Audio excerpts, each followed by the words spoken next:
आपल्या यूट्यूब चॅनलमध्ये आपणा सर्वांचं पुनश्च एकदा सहर्ष स्वागत. राज्य सरकारी कर्मचारी, निमसरकारी कर्मचाऱ्यांसाठी, पेन्शनधारकांसाठी आताच्या घडीची मोठी आनंदाची बातमी समोर आलेली आहे. अतिशय महत्त्वपूर्ण असे 2 लाभ अनुज्ञेय करण्यासंदर्भात महाराष्ट्र शासनाचे 2 शासन निर्णय निर्गमित झालेले आहेत.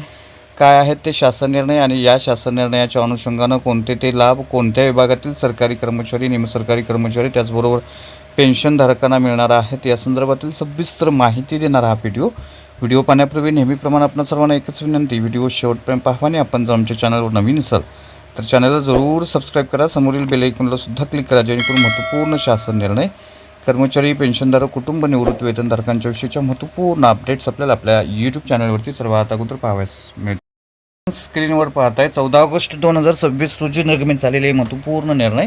याच्यातील पहिला महत्त्वपूर्ण निर्णय म्हणजेच ऑगस्ट पेड इन सप्टेंबर पगार पेन्शन संदर्भातला आहे.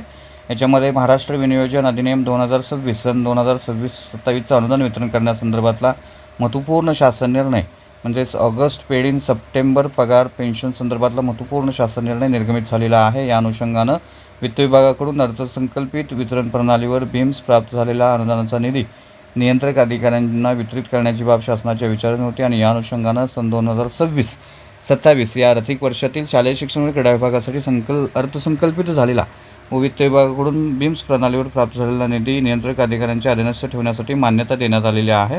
त्यामुळे निश्चितच या अंतर्गत वित्त विभागानं शासकीय कर्मचाऱ्यांना अग्रिम मंजूर करण्यास्तव वेळोवेळी निर्गमित केलेले शासन निर्णय विचारात घेऊनच घर बांधणी अग्रिम मंजूर करण्यात यावं. याच्यामध्ये 1/5/2001 रोजी किंवा त्यानंतर 2पेक्षा अधिक अपत्य असणाऱ्या अर्जदारास या अग्रिमाचा लाभ घेता येणार नाही. याला अपवाद दुसऱ्या वेळेस जुळ्या अपत्यांचा अपवाद वगळता ज्या उद्देशासाठी निधी अनुदान मंजूर आहे त्या व्यतिरिक्त इतर उद्देशासाठी खर्च करता येणार नाही, तसेच इतर लेखाशीर्षाकडे वळती करता येणार नाही, अशाही सूचना याच्यामध्ये देण्यात आलेल्या आहेत. पदनिर्मितीच्या अनुषंगानं वेतनावरील निधी वाटपाच्या संदर्भात आवश्यक तेथे उच्चस्तरीय सचिव समिती, मंत्रिमंडळ यांची मान्यता तसेच वित्त विभागानं वेळोवेळी दिलेल्या सूचनांच्या अनुषंगानं कार्यवाही झाल्याची खात्री करण्यात यावी, असंही याच्यामध्ये म्हटलेलं आहे. त्याचबरोबर शासनाद्वारे देण्यात येणारे वेतन अनुदान लाभार्थ्याच्या बँक अकाउंटमध्ये ECSद्वारे प्रदान करणं बंधनकारक असणार आहे. कोणत्याही परिस्थितीत वेतन, पेन्शन अनुदानाची रक्कम जी आहे ती एकत्रितरित्या व ऑफलाईन पद्धतीने वितरित करण्यात येऊ नये, अशाही पद्धतीच्या सूचना याच्यामध्ये देण्यात आलेल्या आहेत. त्यामुळे निश्चितच राज्यातील विशेषतः शालेय शिक्षण व क्रीडा विभागाशी संबंधित असणारे कर्मचारी, पेन्शनधारक जे आहेत त्यांचा ऑगस्ट पेड इन सप्टेंबर पगार जो पेन्शन जे आहे ते त्यांना विहित वेळेत होणार आहे. त्या संदर्भातला अनुदान निधी जे आहे ते वितरित झालेला आहे. तर हा होता अनुदान संदर्भातला अतिशय महत्त्वपूर्ण शासन निर्णय. याच्यानंतर अतिशय महत्त्वपूर्ण असा आणखी एक शासन निर्णय निर्गमित झालेला आहे. जसे की आपण 7व्या वेतन आयोगामध्ये 3 लाभांच्या सुधारित सेवांतर्गत आश्वासित प्रगती योजनेचा पहिला लाभ मंजूर करण्यासंदर्भातला 14 ऑगस्ट 2026चा हा शासन निर्णय.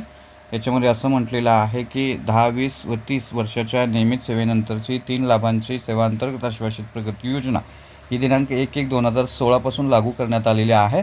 वित्त विभागाच्या दिनांक 2/3/2019च्या शासन निर्णयान्वये अधिकाऱ्यांना 10, 20 व 30 वर्षाची नियमित सेवेनंतर पहिला, दुसरा व तिसरा लाभ अनुज्ञेय करण्याची तरतूद आहे आणि या अनुषंगानं माहिती व जनसंपर्क महासंचालनालयातील आश्वासित प्रगती योजनेअंतर्गत त्यात नमूद केलेल्या अटी आणि शर्तींची पूर्तता करणाऱ्या अधिकाऱ्यांना सेवांतर्गत आश्वासित प्रगती योजनेअंतर्गत पहिला लाभ मंजूर करण्यात येत आहे. याच्यामध्ये गट वरिष्ठ पद जे आहे S23 67,700 ते 2,08,700 ही वेतन श्रेणी मंजूर करण्यात येत आहे. अशा पद्धतीच्या ह्या सूचना किंवा सुधारित सेवांतर्गत आश्वासित प्रगती योजनाचा लाभ जो आहे तो लाभ देण्यासंदर्भातला महत्त्वपूर्ण शासन निर्णय देखील निर्गमित झालेला आहे. त्यामुळे निश्चितच या अंतर्गत येणारे जे कर्मचारी आहेत त्यांच्यासाठी ही आनंदाची बातमी आहे.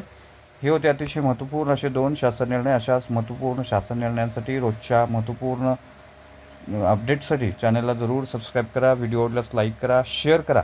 आपले काही प्रश्न असल्यास नक्की कमेंट करा. धन्यवाद.